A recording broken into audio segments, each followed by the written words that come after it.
तो चलिए बढ़ते हैं आज की कहानी की ओर।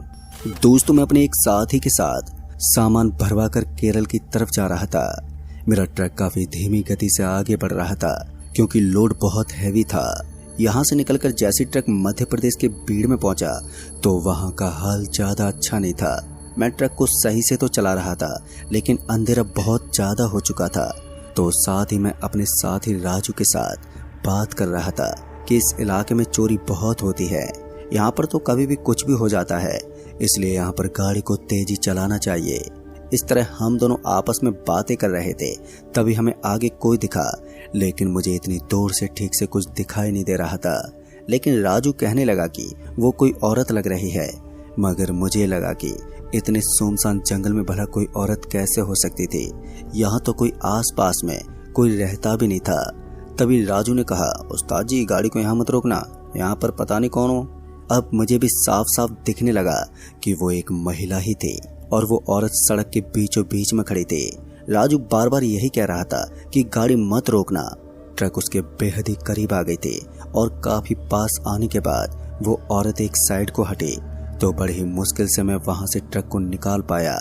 राजू भी डर गया था और वो औरत भी पीछे रह गई थी और हम दोनों बिना ट्रक रोके ही वहां से आगे बढ़ गए। आगे जाकर फिर से हम दोनों को एक औरत दूर खड़ी हुई दिखाई दी। मैंने राजू से कहा, यार मुझे ये कोई चोर लुटेरे लग रहे हैं, सड़क पर देखो जगह जगह पर खड़े हैं। तो राजू कहने लगा, उस्ताद जी ट्रक मत रोकना, मुझे कुछ गड़बड़ लगती है। वो औरत एक साइड पर ही खड़ी थी और ये औरत पहली वाली महिला जैसी लग रही थी, वैसे ही कपड़े पहने हुए थी। मैंने ट्रक को थोड़ा तेज कर लिया और जैसे ट्रक उसके पास आया तो वो औरत स्पीड के साथ तेजी से सड़क के बीच में आ गई। मैं घबरा सा गया था और मुझे समझ में नहीं आ रहा था कि क्या करना है, और मैं इतनी जल्दी से गाड़ी को नहीं रोक पाया और वो औरत ट्रक से जोर से टकरा गई। मैं और राजू अब बहुत ही ज्यादा डर गए थे। हम दोनों को ऐसा लगा जैसे ट्रक से वो औरत टकराई हो और ट्रक उसके ऊपर ही चला गया हो। थोड़ी दूर आगे जाकर मैंने ब्रेक लगाया और ट्रक को रोककर पहले तो मैं खुद ट्रक से नीचे उतर गया तो दूसरी तरफ राजू भी तेजी से बाहर आ गया। पहले तो मैंने ट्रक के पीछे की तरफ देखा, लेकिन आजू बाजू में देखने के बाद भी वहां पर कोई नजर नहीं आ रहा था। राजू भी इधर उधर देख रहा था, उसे भी वो औरत सड़क के किसी भी कोने पर नजर नहीं आ रही थी। तभी मैंने राजू से कहा, यार वो महिला तो ट्रक से टकराई थी और वो यहीं कहीं होनी चाहिए थी, पता नहीं कहाँ पर है।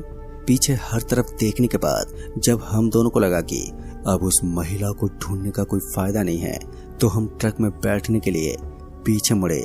लेकिन जैसे ही हम दोनों पीछे की तरफ पलटे तो अचानक ही किसी की आवाज आने लगी और उस आवाज ने हमें काफी हद तक डरा कर रख दिया था। एक बार के लिए जब मैंने अपनी गर्दन को पीछे घुमाकर पीछे का नजारा देखा तो मेरा पूरा का पूरा शरीर सुन्न पड़ गया था। मुझे अपनी आंखों पर विश्वास नहीं हो रहा था। जिस औरत को मैंने अभी अभी टक्कर मारी थी वो औरत मेरे पीछे खड़ी हुई नजर आ रही थी। मुझे समझ में नहीं आ रहा था कि जब मैंने उस महिला को इतनी जोर की टक्कर मारी थी तो फिर वो अपने पैरों के बलबूते पर कैसे खड़ी हो सकती थी। मैं समझ गया था कि ये कोई मामूली इंसान तो नहीं हो सकती। एक तरफ यहाँ राजू की भी डर के मारे हालत खराब होने लगी थी और हम दोनों का शरीर कांपने लगा था। राजू की जुबान अब लड़खड़ाने लगी थी, शायद वो कुछ बोलने की कोशिश कर रहा था, ना जाने क्यों, लेकिन मुझे इसका इशारा अब हल्का हल्का समझ में आ रहा था।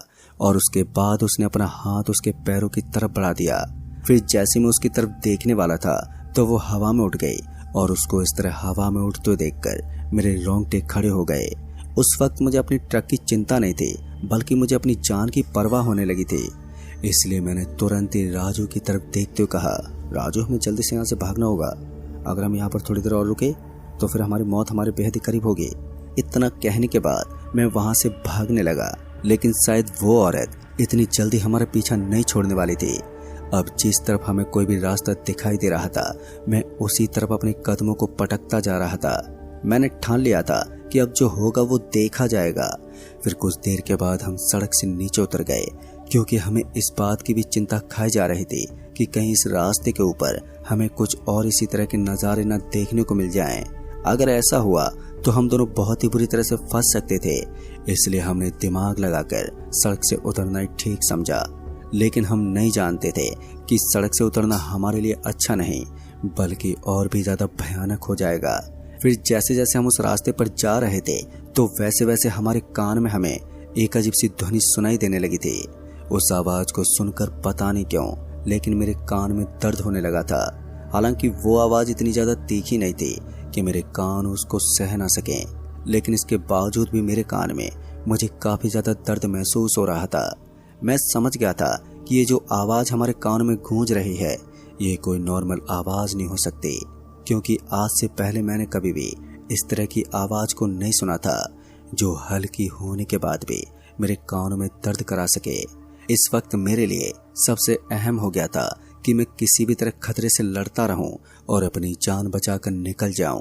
मैं ऐसा ही कर रहा था, लेकिन मेरी ये तरकीब अब ज्यादा देर तक काम नहीं कर पाई और फिर कुछ देर के बाद हम एक ऐसी जगह पर पहुंच गए जहां चारों तरफ सूखी लकड़ियां पड़ी हुई थी और वहां जो पेड़ दिखाई दे रहे थे उनके पत्ते झड़ चुके थे और वो सब एकदम से सूखने लग गए थे। ऐसा लग रहा था जैसे कि ये कोना इस छोटे जंगल का एक अलग सा कोना था जिसके अंदर हरे भरे चीजों की बहुत ही ज्यादा कमी थी और यहाँ की सारी चीजें गर्मी की वजह से सूख गई हों। लेकिन फिर से मेरे दिमाग में एक बात घूमने लगी कि यहाँ जब चारों तरफ के पेड़ एकदम से हरे भरे थे तो फिर ये जगह इतनी ज्यादा सूखी हुई कैसे हो सकती थी। एक तरफ जहाँ मैं अपनी ट्रक को छोड़कर यहाँ पर आ चुका था तो दूसरी तरफ ये जगह और भी ज्यादा घातक लग रही थी। फिर इतने में एक पेड़ के ऊपर से किसी अजीब आवाज का एहसास हुआ। पता नहीं क्यों लेकिन उस आवाज को सुनकर मेरे बदन में एक बार के लिए बिजली सी दौड़ गई थी और इतने में ही राजू जोर जोर से चिल्लाने लगा। डर की वजह से उसकी हालत खराब होने लगी थी और वो बहुत ही बुरी तरह से कांप उठा था। मैं समझ गया था कि उसने कुछ तो अजीब देखा था और फिर उसके बाद उसने ऊपर की तरफ इशारा किया। चांद की उस हल्की हल्की रोशनी में मुझे एक सूखे पेड़ पर एक महिला दिखाई दे रही थी और उस महिला ने बिल्कुल उसी तरह के कपड़े पहने हुए थे जो कुछ देर पहले हमें हाईवे पर नजर आई थी। हम समझ गए थे कि यहाँ पर जो भी हुआ था उसके पीछे एक प्लानिंग थी। शायद ये भूत प्रेत हमें इस जगह पर लाना चाहते थे और अब हम उनके चंगुल में फंस गए थे। यहाँ से बचकर निकलना हमारे लिए वाकई काफी ज्यादा मुश्किल होने वाला था। एक तो हमें ये बात भी समझ में नहीं आ रही थी कि ये जगह किस टाइप में बनी हुई थी जो काफी डरावनी थी। हम इस जगह के जिस भी कोने में जाने की कोशिश करते हमें उसी जगह पर कोई ना कोई अजीब चीज देखने को मिल जाती। मैं और राजू बुरी तरह से फंस गए थे और अब हम दोनों को ऐसा लगने लगा था कि हमें घुटने टेक देने चाहिए। मैंने राजू से कहा, भाई मुझे लगता है आज हम नहीं बच पाएंगे। लेकिन राजू अभी भी हिम्मत हारने को तैयार नहीं था। उसने मेरी तरफ देखा और बोला, अरे उस्ताद जी आप चिंता मत करो, मैंने सुना है कि भूत प्रेत जैसी चीजें पीतल की चीज के करीब नहीं आती। राजू की ये बात सुनकर मुझे थोड़ा सा तो अजीब लग रहा था। फिर मैंने उसके बाद राजू से कहा, भाई तुझे पूरा विश्वास है कि हम दोनों यहाँ से जिंदा बचकर निकल जाएंगे? तो उसने अपनी गर्दन को हाँ में हिलाया। राजू की बातों से अभी भी मुझे उसकी बातों पर विश्वास नहीं हो रहा था। पता नहीं क्यों लेकिन वो औरत हमारा पीछा छोड़ने को तैयार ही नहीं थी। वो अभी भी किसी न किसी पेड़ के ऊपर बैठकर हमारे ऊपर निगरानी रखे हुए थी। और फिर कुछ देर के बाद अब मेरा खलासी राजू कुछ करने ही वाला था कि अचानक ही उसके पैरों को किसी चीज ने जकड़ लिया। और जब मैंने उसके पैरों की तरफ देखा तो मैंने पाया कि जमीन के अंदर से मिट्टी से सने हुए कुछ हाथ उखड़ गए थे और उन्होंने राजू के पैरों को एकदम टाइट से पकड़ लिया था। धीरे धीरे वो पकड़ और भी मजबूत होती जा रही थी और राजू की आंखों में अब लीलापन नजर आने लगा था। ऐसा लग रहा था जैसे कि कुछ देर के अंदर ही वो अपने पैरों को खो देगा। मैं उसे छुड़वाने के लिए उसे धक्का देने लगा, लेकिन वो हाथ काफी मजबूत थे जिस वजह से मैं राजू की सहायता करने में ज्यादा सक्षम नहीं था।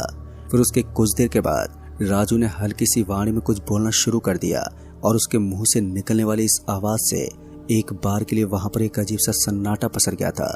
ना जाने क्यों मुझे ऐसा लगने लगा था कि उसकी इस आवाज के अंदर कुछ तो ऐसा था जिसकी वजह से यहाँ पर इस तरह से सन्नाटा पसर गया था और वो हाथ भी अब अचानक ही वहां से गायब हो गए थे।